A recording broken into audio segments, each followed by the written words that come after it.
Olha, a forte chuva que caiu ontem foi o suficiente para causar estragos no DF Trans. Parte do teto caiu, mas ninguém ficou ferido. Na área central de Brasília, a força da água arrastou carros e ruas pareciam piscinas de lama. No Recanto das Emas, alunos ficaram ilhados dentro de uma escola. Nesta quarta-feira, o Centro de Educação Infantil 304 do Recanto das Emas estava tendo aula normal e nem de longe lembrava que a chuva de horas atrás havia provocado estragos e até deixado alunos ilhados nas salas de aula. Foi um pouco desesperador, né? Mas só na primeira impressão. Mas depois a gente entrou, né? Fomos até as salas de aula, retiramos as crianças sem pânico nenhum. Né? As crianças, até mesmo para não assustá-las, elas também não ficaram, levaram até na brincadeira e foi muito tranquilo. Tiramos todas as crianças no colo aqui para cima, acionamos toda a equipe para a escola, né? E trouxemos até a água baixar. Depois que baixou a água, a chuva passou, fizemos a limpeza e retornamos as crianças para a sala. Como foi muito forte a chuva, não deu vazão às calhas, né? Aí nós ligamos para o diretor da Regional de Ensino, professor Marcos, né, que entrou em contato com a Secretaria de Educação, que já está mandando os engenheiros para verificar a estrutura da escola, né? E a chuva intensa também deixou rastros nas pistas da capital. Olha como ficou a avenida principal da W3 Norte. Quando os carros passavam, até ondas se formavam no local. Os casos de alagamento também geraram congestionamentos e danos em carros em diferentes ruas. Já na sede do DF Trans, que fica na antiga rodoferroviária, um vídeo mostra parte do teto desabando e muita água escorrendo nas escadas do local. Tá caindo tudo, mãe. Olha ali. Caiu o teto. Caramba. Em outra parte da área central de Brasília, as ruas pareciam mesmo pequenos lagos. E no sudoeste, parte do pneu desse carro preto foi tomada pela água. A previsão do Instituto Nacional de Meteorologia é que a chuva intensa de ontem retorne nesta quarta-feira em várias regiões da capital. Olha só, mais chuva hoje, hein? E sobre a parte do teto que caiu no prédio do DF Trans, o departamento informou por nota que o sistema de captação não suportou o grande volume de água, provocando o estrago que você viu aí. Apesar disso, não houve danos significativos na estrutura. A equipe de manutenção passou a manhã fazendo reparos.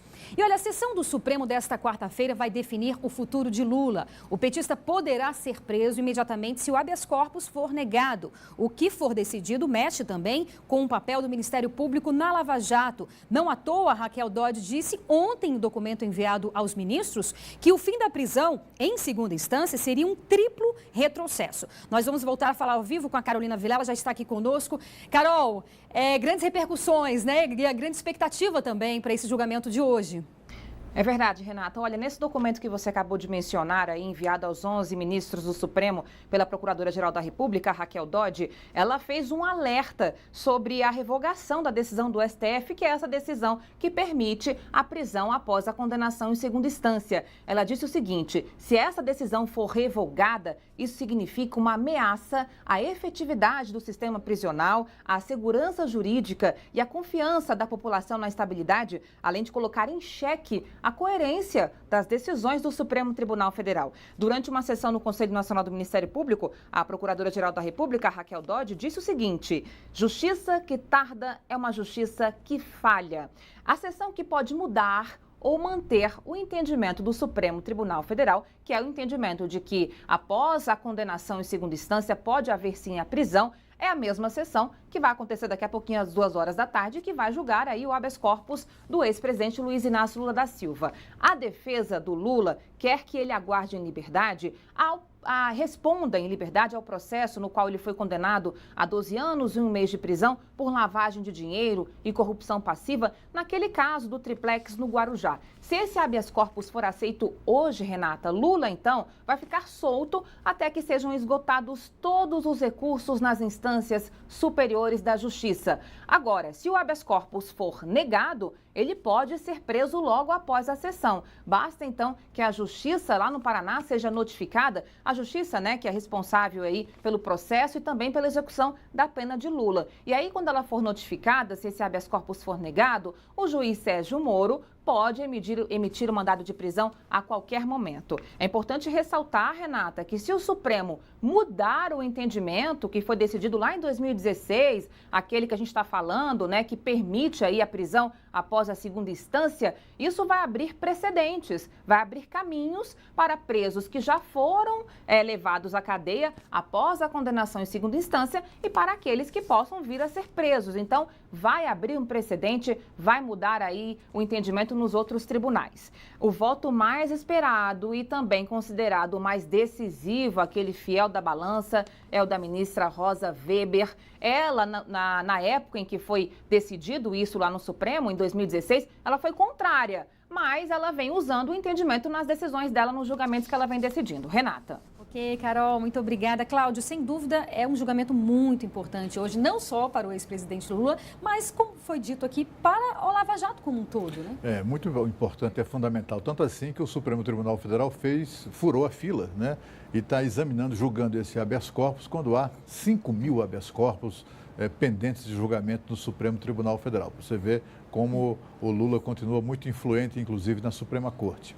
É preciso também lembrar, para que as pessoas fiquem esclarecidas, de que uma das principais alegações, ou talvez a principal alegação da defesa do Lula, é que a prisão após a segunda instância é um atentado, uma afronta à presunção de inocência. Isso é falso, porque pela Constituição a presunção de inocência se mantém apenas até a segunda instância.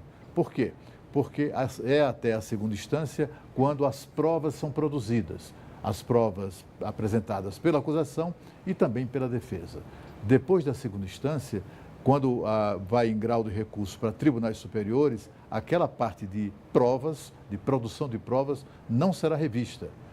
Portanto, é por isso que o Supremo Tribunal Federal entendeu, em 2016, que o condenado em segunda instância já está provado que ele, já está provada a culpa dele. É por isso que a presunção de inocência, a alegação de presunção de inocência já não pode ser usada. Nos recursos dos condenados em segunda instância para instâncias superiores, o que será examinado são os aspectos formais, são falhas processuais, são aspectos que podem até resultar, eventualmente, na nulidade do processo. Mas esse tipo de recurso vai examinar aspectos que não tem nada a ver com culpa. A culpa do ex-presidente Lula já está provada, foi provada na primeira instância, foi provada, as provas foram reafirmadas em decisão unânime da segunda instância e, portanto, não há nenhuma dúvida com relação às provas. O que nas instâncias superiores se espera discutir são aspectos formais. Aí a defesa vai tentar procurar ali cabelo em ovo para apontar aspectos formais que possam provocar a eventual nulidade do processo. Mas esse tipo de recurso, como tem sido aplicado em milhares de casos desde 2016, é feito esse recurso com o réu já cumprindo pena. Sim. E olha, vamos de novo à esplanada dos ministérios, onde Camila Lopes acompanha o clima para os protestos contra e a favor do ex-presidente Lula. Camila.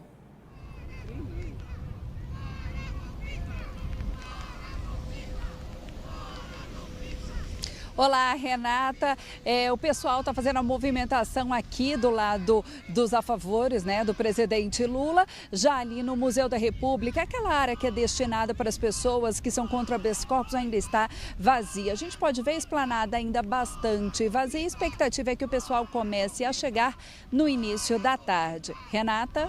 Ok, Camila, muito obrigada. Bom trabalho aí para você. E você vai ver a seguir, travestis e transexuais agora podem ter nome social e novo gênero no título de eleitor. O Band Cidade volta daqui a pouco, eu espero você.